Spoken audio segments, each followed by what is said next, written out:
Chimaicha. Lo goza el pueblo con la algarabía de lindas melodías del arpa y violín.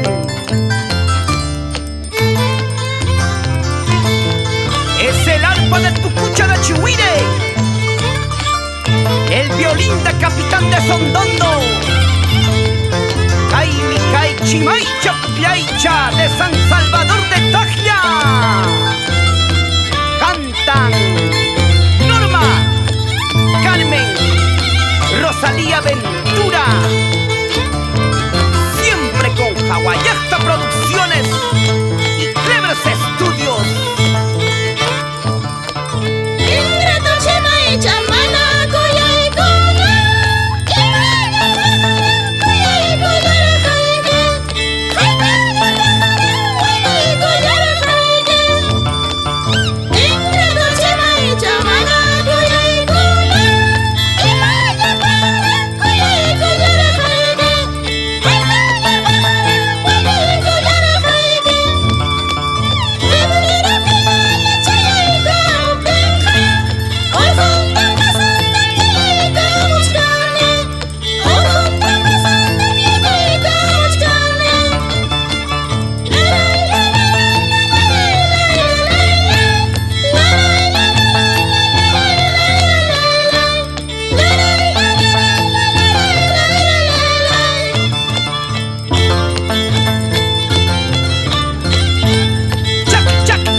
Marco Antonio Córdoba Guamaní.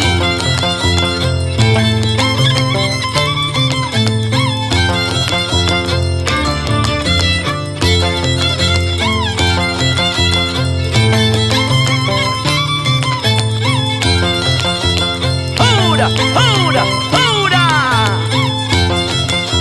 Marco Antonio saluda a sus hermanos John, Lisbeth y a su padre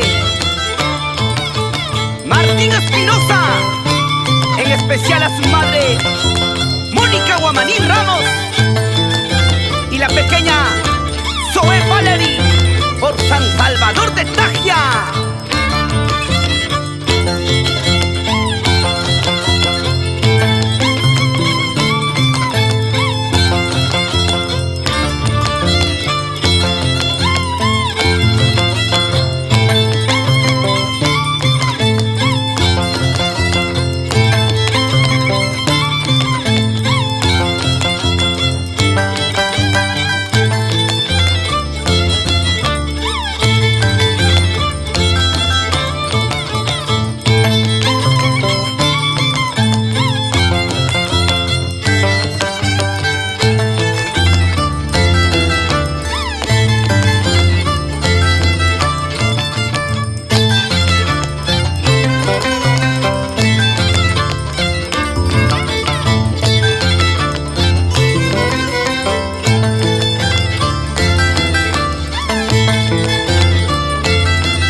Los chimaicharos, Antonio, Luisa, Juana, Sergio, Jorge, la familia Guamaní Ramos y a su mamita, Eófila Ramos de Guamaní por San Salvador de Tajia.